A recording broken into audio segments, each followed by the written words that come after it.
السلام علیکم، گزارش ہے مجھے احتلام کا مسئلہ ہے جو 30 سال سے ہو رہا ہے اور اس کے ساتھ مثانہ کمزوری ہے، اس کا علاج بتا دیں۔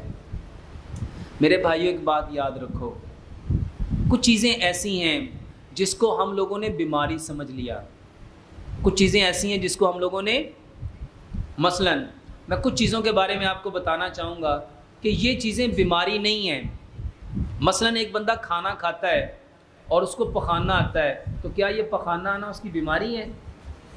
ایک بندہ پانی پیتا ہے اور پانی پیتا ہے تو اس کو یورین آتا ہے، پیشاب آتا ہے، تو کیا یہ بیماری ہے؟ اسی طرح میرے بھائیوں، جو مرد ہوتا ہے وہ جب بالغ ہوتا ہے اور اس کو احتلام ہوتا ہے، تو میرے بھائیوں احتلام ہونا کوئی بیماری نہیں ہے۔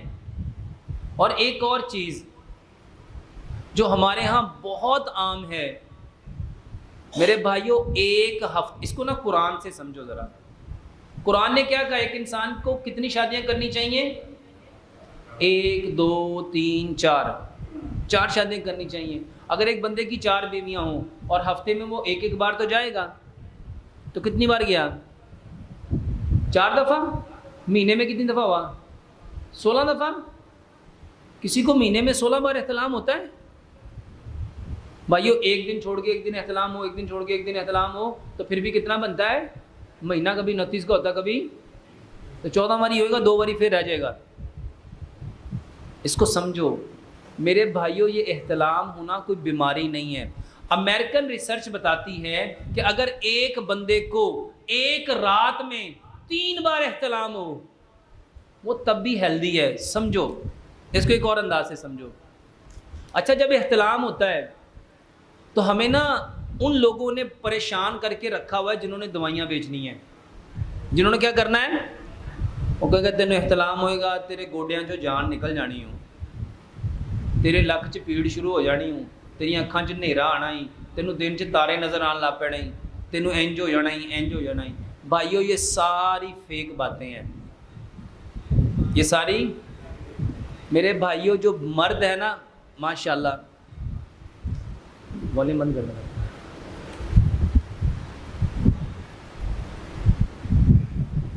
اچھا، جو میرے بھائیوں مرد ہے اس کو تو خوش ہونا چاہیے۔ احتلام، اب میں آپ کو نا احتلام کے کچھ فائدے بتانے لگا ہوں۔ ایک بندے کی شادی نہیں ہوئی، اب وہ ماشاءاللہ بالغ ہو گیا، اب اللہ تعالیٰ اس کو برائی سے بچانا چاہتا ہے کہ کہیں یہ زنا نہ کر لے، اللہ اس کو احتلام کرا دیتا ہے۔ زنا سے بچے گا؟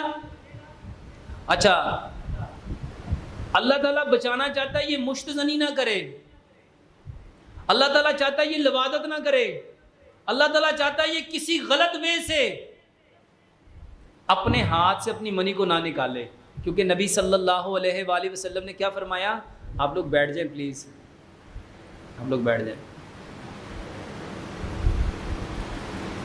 جو بندہ اپنے ہاتھ سے منی نکالتا ہے نا، وہ جنت کی خوشبو پا سکتا، حالانکہ جنت کی خوشبو کتنی مسافت سے آتی ہے؟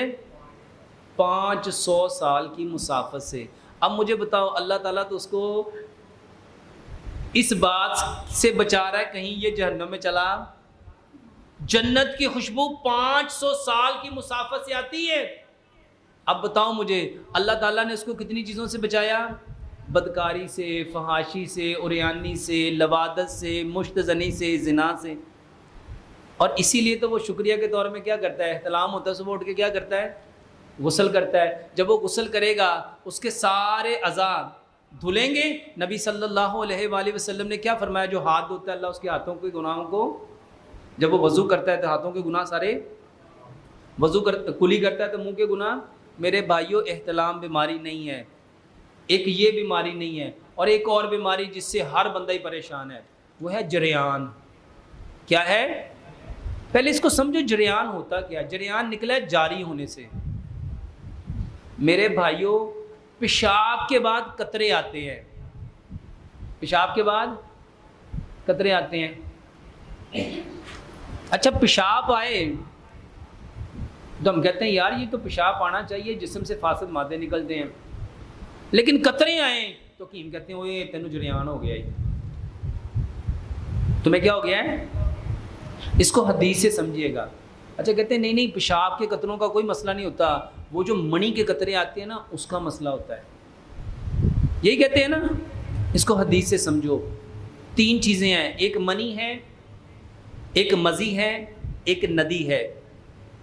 ایسا ہی ہے نا, یہ حدیث میں بھی ہے. منی کے اوپر غسل ہے, مزی کے اوپر وضو ہے, اور ندی کے اوپر چھینٹا ہے. نبی صلی اللہ علیہ وآلہ وسلم نے کیا فرمایا؟ اگر آپ وضو کر لو اور تمہیں محسوس ہو نماز کے دوران کہ میرے شرمگاہ سے کوئی چیز نکل رہی ہے, محسوس ہو, تو تمہیں چاہیے کہ وضو کرنے کے بعد کیا کرو؟ چھینٹا لگاؤ. میرے بھائیو یہ بتایا کس نے ہے؟ تو نبی صلی اللہ علیہ وآلہ وسلم کو اگر یہ چیز اتنی نقصان دہ تھی تو اس کے بارے میں کچھ اور بھی بتانا چاہیے تھا کہ نہیں؟ اس پہ صرف کیا رکھا؟ دیتے چھٹا مار. چھٹا ہم کم مارتے ہیں جب کہتے ہیں یار کوئی مسئلہ نہیں, چھٹا لگاؤ, کوئی مسئلہ نہیں ہے. میرے بھائیو ایک بات یاد رکھو, یہ جو پیشاب کے بعد قطرے آتے ہیں اس کو اپنے سر پہ سوار مت کرو, نہیں تو اللہ کی قسم میں نے ایسے ایسے لوگ دیکھے ہیں وہ کہتے 25 سال ہو گئے ڈاکٹر جریان دی دوائی کھانا پیا, مینوں ایک رتی فرق نہیں پیا. اچھا فرق کس چیز سے پڑے گا؟ بیماری ہوئی تو فرق پڑے, بیماری ہو تو فرق پڑے, اور جب بیماری نہیں ہے یہ تو ہر بندے کو. اب اس کو سمجھو کہ یہ آتے کیوں ہیں. اگر آپ سمجھ آ جائے نا کہ یہ کیوں آتے ہیں تو یقین جانو آپ اپنے آپ پہ ہنسو کہ یار کرنا کی سیدھے کرن کی نہیں ہے. ہمیں ذہنی طور پہ ہم نے کچھ دیکھا, کچھ محسوس کیا, ہمارے اندر اریکٹیشن آئی, شہوت آئی. تو جب شہوت آتی ہے تو ہمارے ٹیسٹیکلز میں سے, ٹیسٹیز میں سے کچھ سپرمز, کچھ منی باہر آ جاتی ہے. اب وہ وزنی ہوتی ہے اور وہ جس نالی میں رہتی ہے واس ڈیفرنس میں, اس میں آ کے رک جاتی ہے. ہم جب پیشاب کرتے ہیں تو ہماری پوزیشن اس طرح ہوتی ہے 35 کے اینگل میں, یعنی ہم پاؤں کو ایسے اپنے پیٹ کے ساتھ لگا کے بیٹھے ہوتے ہیں, ایسے بیٹھتے ہیں نا واش روم میں. تو جب ہم اس پہ پریشر کرتے ہیں تو نیچے سے زمین میں جو فورس آف گریوٹی ہے وہ ہر چیز کو نیچے کو کھینچ رہی ہوتی ہے. تو وہ اب جو ڈراپ ہوتے ہیں وہ تھوڑے سے آگے آ جاتے ہیں. اب ہم اٹھتے ہیں, بیٹھتے ہیں, چلتے ہیں, پھرتے ہیں. مثلا نماز میں وضو کیا, اب ہم کھڑے ہوئے, رکوع میں گئے, سجدے میں گئے, اٹھے, ہمیں محسوس ہوا کہ ہمارے اندر سے کوئی چیز نکل رہی ہے. میرے بھائیوں یہ وہی ڈراپ تھے جو ہمارے ہی تھے, اور جس کو 1 مہینے میں ہم کتنی بار نکال سکتے تھے؟ 16 مرتبہ. وہ پوری نکل سکتی تھی. بتاؤ نکلنے سے کمزوری آنی تھی, کمر میں درد ہونا تھا. میرے بھائیوں جس کے پاس چیز ہوتی ہے وہی دیتا ہے نا. تو جندے بیچارے کو ہے ہی نہیں, اور بیماری تو انہوں سی جندے کو ہے نہیں. ادھر ڈاکٹروں نے, حکیموں نے, ان لوگوں نے آپ لوگوں کا دماغ خراب کر دیا. میرے بھائیوں یہ پیشاب کے بعد اگر منی کے قطرے آئیں, وہ منی نہیں ہوتی, وہ کیا ہوتی, اس کو کیا نام دیا گیا ہے؟ ندی. تو ہم نے کیا کرنا ہے؟ وضو کے بعد صرف چھینٹا لگانا ہے. اور میں آپ کو 2 طریقے بتاتا ہوں, بلکہ 3 طریقے بتاتا ہوں. زندگی میں کبھی یہ پرابلم ہی نہیں ہوگی. پہلا طریقہ, جب آپ استنجے سے فارغ ہو جاؤ تو میرے بھائیوں ایک تو اپنے نا یہ جو آپ کا اعضائے تناسل ہے, پینس ہے, اس کو میرے بھائیوں اس 2 انگلیوں میں لے کے جھاڑو. اس کو کیا کرو؟ اس کو جھاڑو. پہلے نمبر پہ ایسے بھی جھاڑ سکتے ہیں, ایسے بھی جھاڑ سکتے ہیں. اس کو اچھی طرح نچوڑو تاکہ کوئی قطرہ اس میں رہ نہ جائے. دوسرے نمبر پہ میرے بھائیوں ایک دفعہ اٹھو پھر بیٹھو, پھر اٹھو پھر بیٹھو, پھر اٹھو پھر بیٹھو. 10 دفعہ اٹھو اور بیٹھو. جب آپ 10 دفعہ اٹھو گے اور بیٹھو گے تو کوئی قطرہ آپ کا رہے گا. اس کے بعد ایک دفعہ پھر دوبارہ سے یورین پاس کرو, میرے بھائیوں وہ نکل جائے گا. اچھا ایسے بھی نہیں نکلا تو میرے بھائیوں آپ اپنے پیر کو یوں پورا اوپر اٹھاؤ, ایک دفعہ تھوڑی سی سیٹنگ چینج کرو گے. ایسے اٹھو اور اپنی پوری ایڑی کو یوں اٹھاؤ, یوں مارو, یوں اٹھاؤ, یوں مارو, یوں اٹھاؤ, یوں مارو. اس کو 10 بار ایسے مارو. جب ہم اس کو یوں 10 بار ماریں گے، یوں یہ جھٹکا دیں گے، بتاؤ یہاں پہ کوئی چیز باقی بچے گی؟ میرے بھائیوں یہ ساری کی ساری جو آپ مصیبت سمجھتے ہو اپنے لیے، اور ہر نوجوان اللہ کی قسم اس کے لیے دوائیاں کھا کھا کے اپنا بیڑا غرق کر دیتا ہے۔